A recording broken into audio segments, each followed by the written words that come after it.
It is the third of the second 2025, and there are very many F1 news and update threads at which we need to pull. Three to be precise.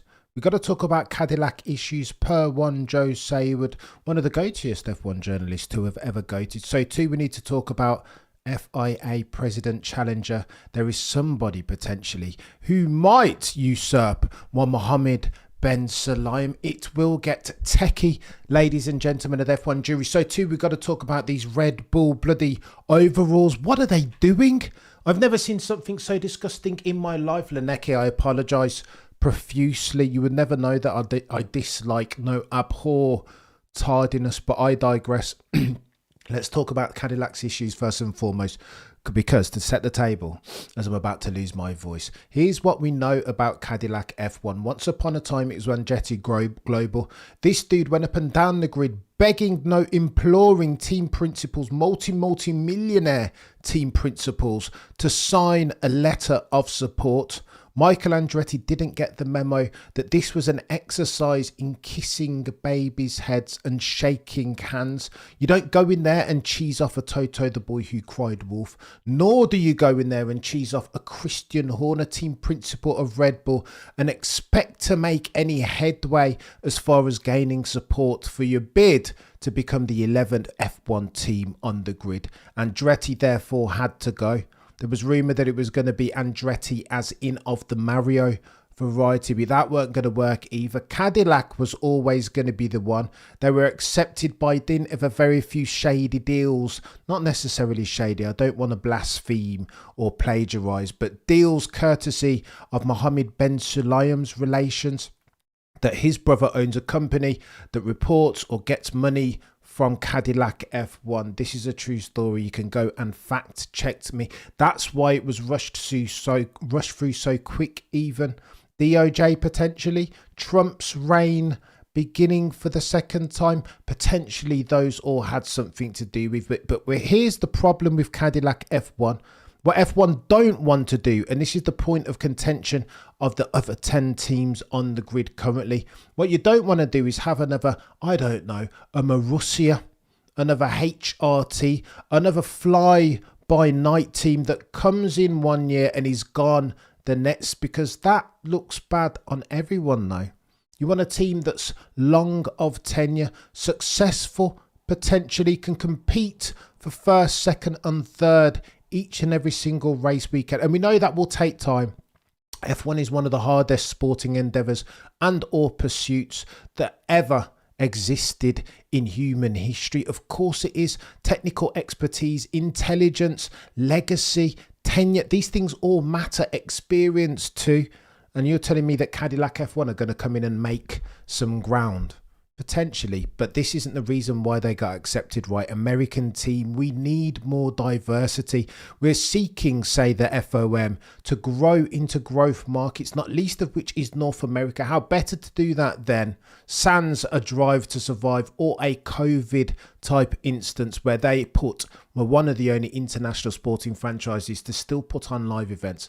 Apart from those instances, what better way to grow the sport into a growth market like North America than to have an American team and other American team, lest we forget Haas. However, stumbling blocks all round, bad luck as far as the financial regulations. Here's what Joe Sayward reports in his newsletter. Go and subscribe to that, dude. Brilliant newsletter each and every single time. Article 5.1H of the 2026 regulations, published in October of last year, before GPM Cadillac entry was agreed, states that the teams who also have non-F1 activities must undertake these within a separate physical location and using separate IT systems from those used to undertake F1 activities. What does this mean?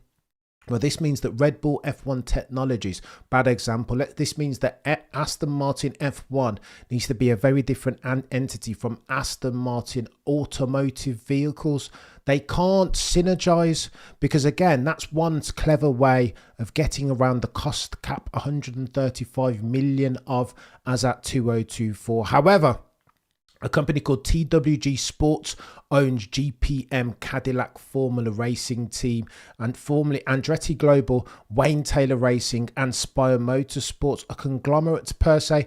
Back in 2022, Andretti, then the parent company, announced plans to invest $200 million to build a 53,000 square meter facility. What are you on about, Cameron? Facility on 90 acres of land at Fishers, Indiana, for a new Universal Motorsports headquarters.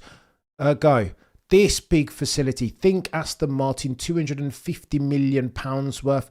This new factory was going to house all of the aforementioned Wayne Taylor Racing, Spire Motorsports, in addition to Andretti Global, in addition to GPM Cadillac Formula Racing Team. What a mouthful that is. That can no longer work because it flies in the face, no, infringes upon Article 5.1H of the 2026 regulations. You can't synergize that way. Parent member TWG Motorsports. For that is tax avoidance, no, skirting around the rules in a way that's not necessarily in the spirit of F1, not as at 2026. Unfortunately, continues Joe Saywood, that was in December. Therefore, Cadillac Motorsports Formula Racing Team, or whatever the name is, can't use that bloody factory. Joe Saywood continues, unfortunately, TWG Motorsports is being forced to rethink its plans, therefore, because of the new regulations, which mean it cannot use the F1 operations or house the F1 operations even with all the other teams, and it is already committed to handing over its current IndyCar facility to Arrows McLaren at the end of this year in June. Oh, the humanity.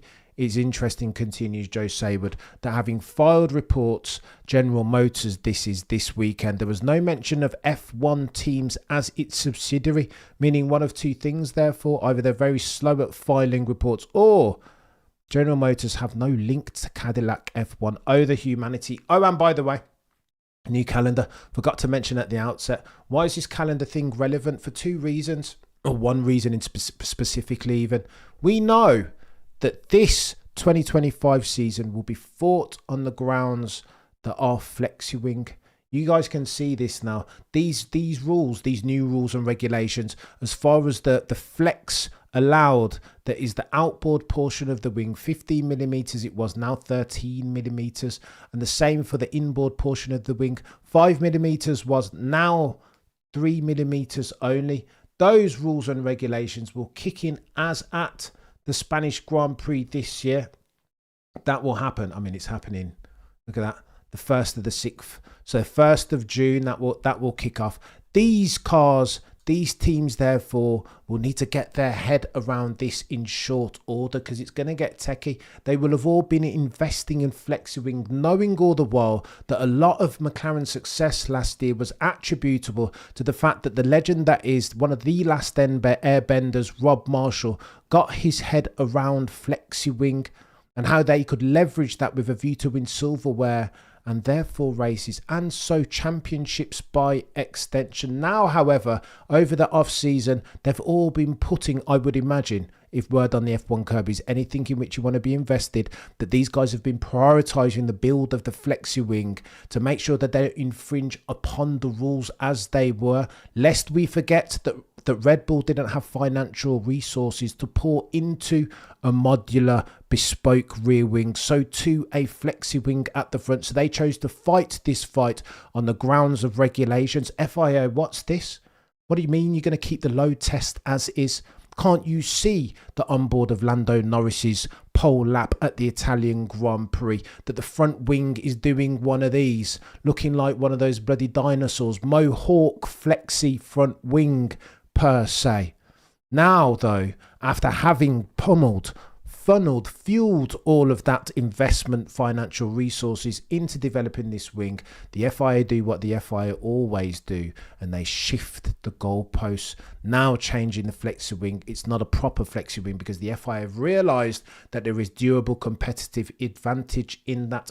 In 2024 it made sense. There was agency, lest we forget, cash rules everything, cream. Get the money, dollar bills. The green is the only colour that matters in F1, especially as far as the commercial rights holder concerned. Ergo, They needed for one Lando Norris, if I'm hypothesizing for a second, they needed one Lando Norris to keep Maximilian Verstappen honest, lest they want for gazillions and gazillions of people to cancel their Sky Sports subscriptions and dial out of F1 for the vast majority of last season. Oh, and by the way, Benzi, which team pushed this flexi wing directive? Which team do you think, Benzi? Of course it was McLaren. Of course, if I were a betting man, I would put all my house and my wife and my son on the fact that it was Zach Brown pushing this. Of course it was.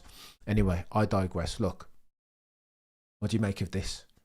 Red Bull issue, new apparel. Listen, I'm telling you, if I were Max Verstappen, no jokes, absolutely zero jokes. I'm not saying this tongue in cheek. If I were Max Verstappen, even if they built me a quick car, there's no way that you would find me in those overalls. No chance. Those are the most ugliest overalls that I've ever seen in my life. Look at the font. Friend of the channel, Tomo, would have a field day with this. Why does the font? I know that's the Red Bull Racing font or the Red Bull GmbH font, but bloody no, they couldn't find a designer to make any better merch than that. Ugh. Never in a gazillion years will you find me in that much. I don't care if they build a rocket ship.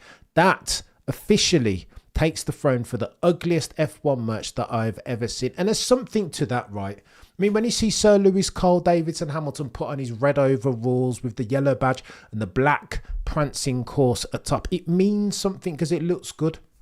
The guys and girls over at F1 Reddit have doctored it, even taking out the big bloody blue HP logo. Nobody wants to see that. And yeah, those overalls do look sexy, and F1 overalls are supposed to look sexy. Not like this. You can't put 4 soon to be 5-time champion Maximilian Verstappen in them. What are we doing? I mean, ugh. I'm quite literally throwing it up in my mouth looking at those. I cannot. It's not even worth our time, right? I don't have bandwidth enough to tolerate such ugly, disgusting, disgraceful F1 apparel. Can you imagine seeing Maximilian Verstappen win his 5th consecutive championship back to back, and he's wearing that with that red? Ugh, no chance. Oh, and by the way, final topic on the docket. What did I just watch, Bobby? It's unbelievable, incredible. That's not commensurate with an F1 team at all, especially not one that's won the championship for 4 of the past 4 years. What do we do? Honestly, it's nonsense, but I digress. Look, final topic on the docket. Let's talk about this FIA challenger. Set the table as far as Mohammed bin Sulayem. I mean, could a man have more travails? Is it possible for the head of the FIA, the regulatory body of the sport that is F1, $1 billion sport, by the way, is it possible for the man to be involved in more nonsense than he already is? MBS's foibles are as follows. I've written down a list. Conflict of interest gate as far as Susie Wolf. We're going to investigate that without any evidence. People leaving. He's hired a gazillion people as near as makes no difference. And all of them are leaving now or have left already. Why? Because they don't want to be attached with this numpty of an FIA president. Because he won't take no for an answer. Because he wants only yes men and women around him. And he's appointed the best market leaders, none of whom are that. They take their jobs seriously. And that will mean sometimes some constructive challenge and pushback. MBS doesn't want to hear that. That's why you talk about T&E, travel and expense, and this dude's doing PJ trips, private jet trips every single time, trying to expense that to the FIA, and then has the flipping cheek in the next sentence to say that they're not prepared to pay for full-time stewards. What are we doing here then? What is your remit then? If not to make sure that the stewards are full-time and can do their jobs and institute for the rules in a way that's fair and consistent, sans regulatory capture. What are we doing here, chat? Lest we forget, latest, most recent in the litany of faux pas from Mohammed bin Sulayem. Just to set the scene here before we get into the deeper dive into the weeds. We're not rappers. What? Who is he talking about and to? What is he talking of We're Not Rappers. Lest we forget, he tried to, apparently, if word on the F1 curb is something in which he can be invested, he tried to reinstate Alonso's podium at Saudi Arabian Grand Prix 2 years ago. He treats millionaire drivers as if they are children, despite them begging not to be. And then he's come out in the press and he's always doing his victimhood, saying, I know Maximilian Verstappen has been on the receiving end, the downside of some British bias, but what about me? He has a severe bout of main character syndrome, notwithstanding the fact that he is nothing of the sort. Now, however, per the Joe Saywood newsletter, there might be somebody rising up. Lest we forget, we were told that December the FIA presidential elections, and he might be running unopposed. We know that it's a bit techie as far as the federations, that there is nothing of the sort as far as proportional representation. You have a humongous federation like North America that surely should gain more votes than a Gabon, let's say, a very small federation. But per the Joe Saywood newsletter, subscribe to that chap, per that newsletter, Gabon and America would have the same amount of votes. This is a nonsense, but again, what else do we expect at this stage from the FIA? However, run unelected. Rumour, word on the F1 curb is that might not be true. Joe Saywood theorises that there is a chap who might rise from the ashes like a phoenix and challenge one Mohammed bin Sulayem to become president, the next president at the elections in December. That chap has a name. His name is Prince Bernhard of Orange-Nassau, cousin of King William Alexander, one of the owners of Sunvolt. Let's go! There is a dude who is considering in real time as we talk, as at the 3rd of the 2nd, 2025, about challenging Mohammed bin Sulayem for the FIA leadership. Let's go. About this chap, we don't know much other than the fact that he was instrumental in the revival of the Dutch Grand Prix. However, that might have held him back previously, but we know the Dutch Grand Prix is coming off the calendar potentially going to alternate with Spa-Francorchamps. Ergo, what has he got to lose now? There is no conflict of interest. He can go full send now. This Prince fella, 55 years old, second son of Prince Margaret and the third of 4 daughters. Oh, Prince Margaret is the third of 4 daughters of Queen Juliana. I do not know who these people are.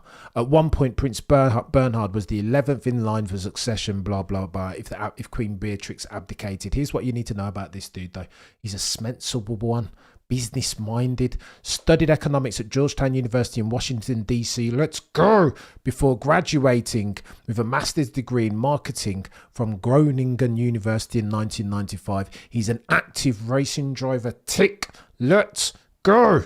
He has worked since his college days as a self-employed entrepreneur. Let's go! Tick, tick, tick. Who has run a courier service and an IT company, a real estate firm in Amsterdam, a boat building business, and a fund that raises money for research into lymphoma. This is the guy. Give him the job, please. In the first instance, we need to implore this dude to run, please. Someone, anyone. And this dude sounds like he's got his head switched on, though. Serious type, entrepreneur, IT, involved in many different things, has his fingers in many different pies, and I'm here for it, chat.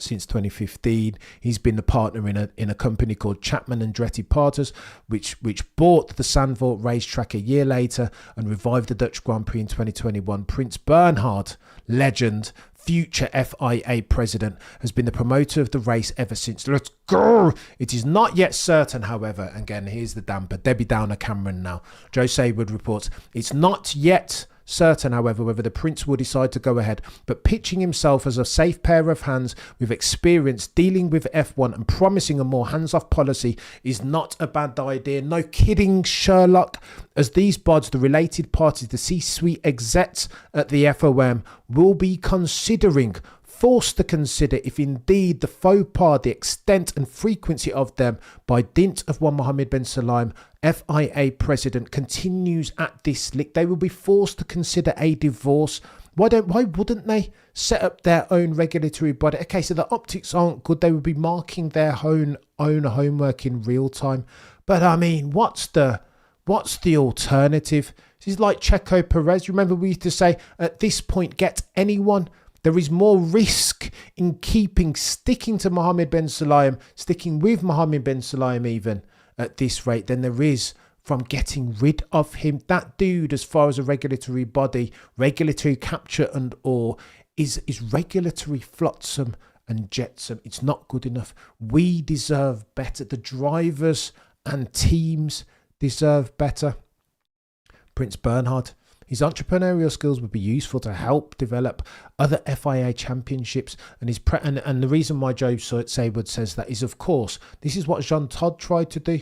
Big up rally so that the FIA weren't so dependent on the singularity that is income received from F1 as an organisation. That's what you're supposed to do as the president of the FIA, not this chap. Hasn't attended a rally session or race or time trial all the while he's been FIA president, but I digress. This dude sounds like he might be good. I think he might be good for the FIA, and more to the point, might be good for F1. So many people have departed under Mohammed Ben Sulayem's reign, continues Joe Saywood. It's worth noting also that at the recent General Assemblies in Rwanda, Ben Sulayem's opposition gathered far more votes than was expected. Let's go! Although he was still able to pass some controversial changes, such as disbanding 2 of the 4 members of the audit committee that was put in place to fact check everything as far as behaviour and conduct relating to the FIA. What are we doing, chat? Honestly, Leroy, evening pedals. You'd think the FIA would support the visibility of it. He's not interested. Nobody. Listen, if you are an attention-seeking hooah, then why would you be at a rallying event when nobody watches rallying? You're going to go to F1, aren't you? You're going to be at Miami, the Miami Grand Prix even, shaking President-elect Donald Trump's hand, in addition to kicking with the drivers, all of whom made podium that race weekend. Lando Norris et al. Why shouldn't he be more interested in doing his job substantively? Listen, I don't care anyway. I'm done. I don't have emotional bandwidth to talk anymore about Mohammed Ben Sulayem. I'm all on board the good ship Prince Bernhard of Orange Nassau. I hope desperately that this dude runs. If he does, anticipate the petition and or campaign, the GoFundMe page, courtesy of your boy Cameron CC, to get this dude over the line. Anything, no anyone at this juncture, as at the third of the second 2025, is better than what we have now. What we have now has a name, and his name is Mohammed Ben Sulayem, head of the FIA. What, ladies and gentlemen of the F1 jury, are we doing here?